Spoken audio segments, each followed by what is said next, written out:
Un être humain peut-il devenir obsolète? L'art du portrait peut-il être réinventé? La peinture a-t-elle un avenir? Sommes-nous encore vraiment humains? Autant de questions presque philosophiques soulevées par Nick Gentry, grand nom de l'art contemporain d'à peine 40 ans, actuellement exposé dans l'une des plus prestigieuses galeries parisiennes, à l'Opéra Galerie. On entre ici dans ce qui pourrait ressembler à un superbe musée d'art contemporain et on monte à l'étage par le grand escalier, impressionnant au demeurant, pour pénétrer dans cette galerie de portraits d'un genre nouveau. À première vue, une collection de visages féminins, incarnation de la beauté idéalisée, des traits fins, un modelé parfait, sans faille, ou presque, car ces visages sont aussi beaux qu'impassibles, sans émotion, sans âge, lisses. Notre société a effacé les traces du temps, les marques et autres rides en quête d'une perfection absolue et universelle. Notre artiste en fait autant, enfin à première vue.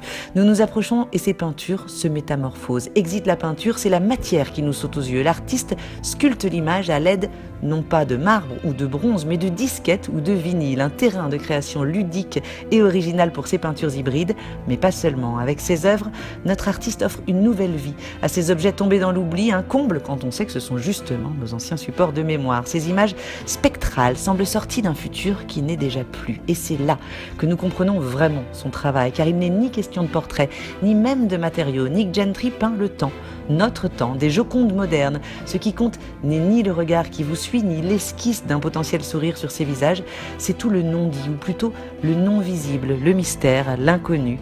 Un doute nous envahit d'ailleurs. Sommes-nous sûrs qu'il s'agisse du visage de femmes? Sont-elles vraiment humaines? Appartiennent-elles au passé des objets qui les façonnent ou à notre avenir?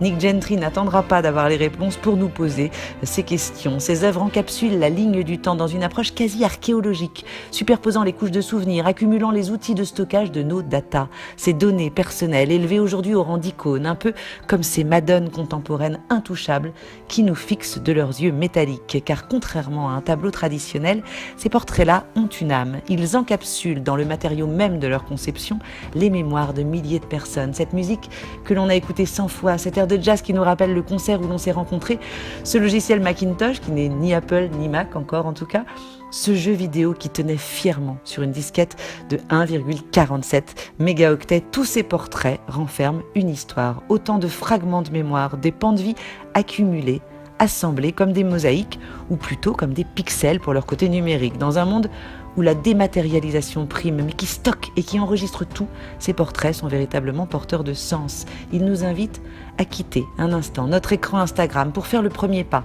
au sens littéral du terme, s'approcher, voir les œuvres en vrai, en grand, remettre l'art dans un lieu de vie, un musée ou une galerie, ni numérique, ni miniature.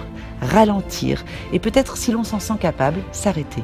Un instant, Gauguin peignait « D'où venons-nous? Que sommes-nous? Où allons-nous ?»